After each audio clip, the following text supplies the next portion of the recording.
What is going on, beautiful people? Welcome to another episode of the Narcissists Code. I'm your favorite self-aware narcissist, Mr. Lee Hammock, better known as Mental Healness, across all social media platforms. If this is your first time seeing my face or hearing my voice, I'm a diagnosed narcissist, and I use my platform on social media to raise awareness for NPD, get more people into therapy, and also validate the victims, survivors, and thrivers of said disorder. Today's episode is going to be entitled Too Many Chances.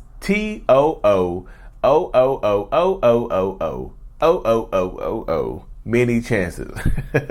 How so many people make the mistake of giving narcissistic people, toxic people, too many chances. I hear this is such a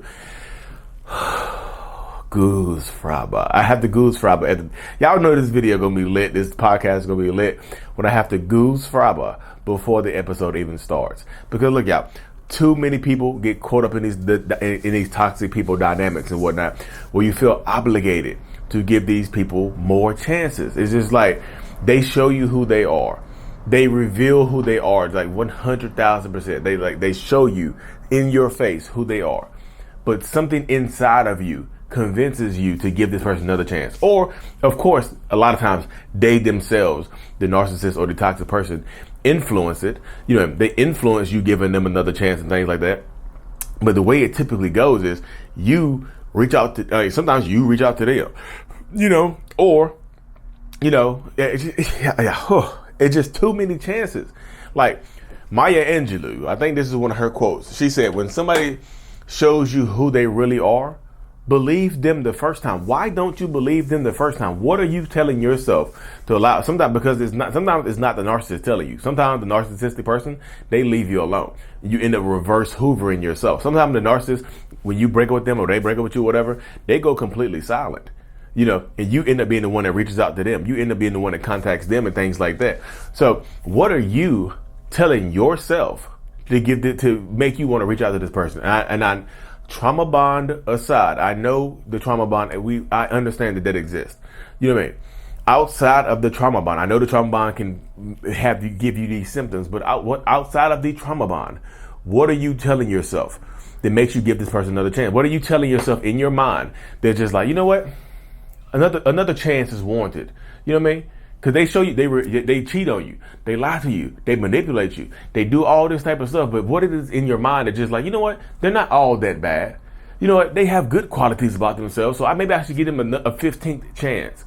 We've been on, because one of the main, the reason I made this video, because one of the main things I hear when I'm talking to people about dealing with narcissists and toxic people, when I'm talking to them over Zoom and stuff like that, is I decided to give them, they're not all that bad, or the relationship was on and off. The on and off blows my mind. It's like, what is causing these off periods? What is prompting y'all to go off? What is the off? What starts the off periods? I want to know. People, I see a lot of people say that, just like, we were on and off for X amount of time. What is causing the off? What is flipping the relationship light switch? What is making the light switch go off in these dynamics? I'm just serious. I'm curious. Like, what is making it go off? Because a lot of people, like, on and off. We were on and off. I think the longest on and off I heard was like 20 years, 20 some odd years. They were on and off for 20 years. They would be together for 2 years, break up for 3, 4, 5, 6 months, get back together. Be together for a year, break up for a month, get back together. Like, what is causing the off periods? And it's typically something the narcissistic person does. Oh, they cheated on me. I caught them in a lie. I caught them talking to their ex. I caught them doing this. I caught them doing that. But I decided, of course, they came back and they reeled me back in. Now, y'all, sometimes, again, I know y'all have heard me give this analogy before. Sometimes they don't reel you back in. Sometimes they don't reel you back in. Sometimes you, like, when people say reel you back in, they're talking about like fishing and stuff like that. The narcissist or the fisherman using bait to reel the fish in. Sometimes the fish hop in the boat. Sometimes you flop in the boat. Sometimes the fish jumps on the shore. The what do you call it? The whale gets beached. I'm not calling you a whale. We're not fat phobic over here. I'm just saying the whale gets beached sometimes, whatever. The dolphin washes up on a beach or whatever. Sometimes I'm just telling you, what are you telling yourself to make you give this person another chance? Because they can say what they want to say. I understand that dynamic. Well, they reached out to me, and of course, they told me everything that I wanted to hear. Yeah, Of course, they're going to tell you everything that you want to hear because they want you back. They want you back in their life. They want you back around them. They want control over you. They want access to you and things like that. So of course, they're going to tell you what you want to hear because they want you back in their life. That makes absolute sense because if they don't want you, they're not going to tell you what you don't want to hear. You see what I'm saying? Especially if they reach out to you. Hey, I'm sorry. I showed, look, everybody in your life will not like the narcissist. You don't really like them. You don't even really like them. Like your friends don't like them. Your family don't like them. Everybody around you that has ever met them doesn't like them. But you know different, right? You don't know them like I know them. Y'all, sometimes you get manipulated. Take a step back. If your friend was in this situation, what would you tell them? What kind of information would you give them? You mean, if y'all see the new jacket, this is from the brand right here, y'all. This is the I Love Me brand. You see it right here? The symbol, the I Love Me. I wish I could show y'all the back. If I turn it around, y'all see it on the back. It's on the back too. Sorry, I forgot I had it on. But seriously, that's the mindset of it all, y'all. What are you telling yourself to get this person? Like, I'm gonna give this person another chance, 15th chance, 4th chance, whatever. What are you telling yourself? Because everybody doesn't deserve a second chance. When you give these people too many chances, first of all, this is what I see 90% of the time in these relationships, 90 to 95% of the time in these relationship dynamics, y'all. You give this person too many chances and they leave you for somebody else. You keep forgiving them over and over again. You give them another chance, and then they all of a sudden, out of nowhere, they leave you for someone else. Why did they leave me? All I wanted to do was love them. Why didn't I deserve to get treated better? Because once you keep forgiving them, they're not going to treat you better. Why would they? You've already forgiven me for treating you horribly. Why would I forgive you for treating? Why would I apologize? You know what I mean? You've already forgiven me for treating you horribly. So why would I treat you any better? If I don't have to work hard to keep you, why would I work hard to keep you? Why would I work hard to get you back? You see what I'm saying? In a narcissistic person's mind, when the more you tolerate, the more they're going to do. Give them an inch, they take a foot. Give them a foot, they take a yard. Give them a yard, they take a mile. Give them a mile, they take a kilometer. You see what I'm saying? They just keep going up and up and up. You see what I'm saying? You have to, you yourself in your own mind, what are you thinking right here, y'all? Because everybody doesn't deserve a second chance. Everybody be telling you the truth. I'll tell you straight up. Like, look, I don't think this person deserves another chance. And then some of y'all will talk yourself into it anyway. Well, he doesn't know what he's talking about. Okay, cool. You know what I mean? Y'all want to see the lack of empathy? Don't do it. When I give you some information, you don't take it? Oh, cool. I didn't listen. This happened to me. Oh, I told you. You know what I mean? That's how my mind goes to, because that's my own my mental defense mechanism kicks in. And when people don't listen to me, I'm just like, okay, I told you. You know what I mean? So the lack of empathy kicks in, because I want people to win. Everybody doesn't deserve a second chance. It's when they show you who they are, believe them, y'all. Believe them.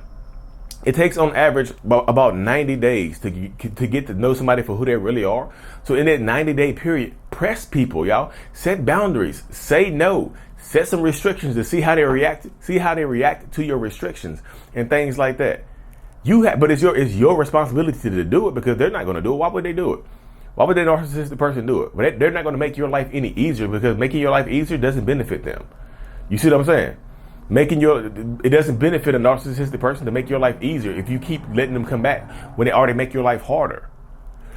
So everybody doesn't deserve a second chance. I feel like I've just been ranting this whole video, but I feel like I have to, y'all.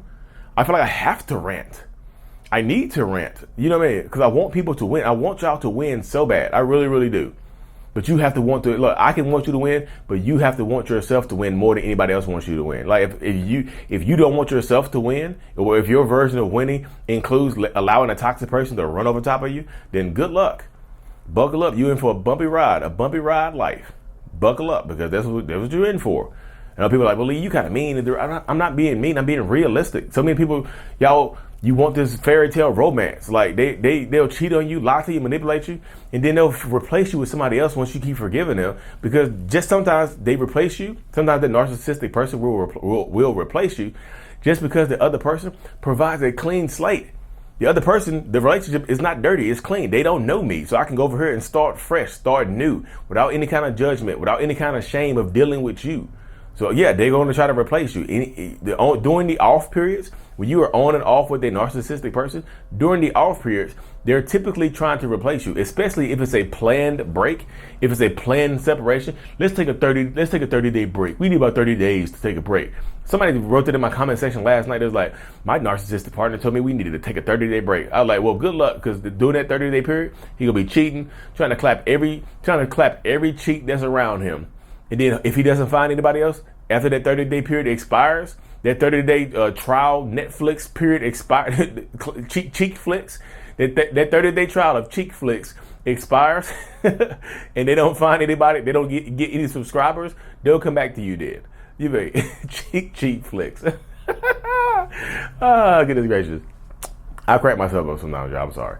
But let me cut this thing short, y'all. To Austin, Texas is October the 15th this week. Coming up, today is Monday, so it's coming up October the 15th, Austin, Texas, and then November the 19th. Oh my goodness, y'all, we're gonna be in Toronto, Canada. Toronto, Canada, November the 19th, doing our first meet and greet off of American soil. So I see y'all, like I said, narcavengers.com, NARC Avengers.com/Toronto or /Texas if you're still interested in the Texas event. If you're coming to the Texas event already, switch over to the Q&A. Come do the Q&A. There's only 23 people registered for that. It's 165 people registered for the full meetup. Anyways, y'all, like and subscribe for more. Mental Illness is out. Peace.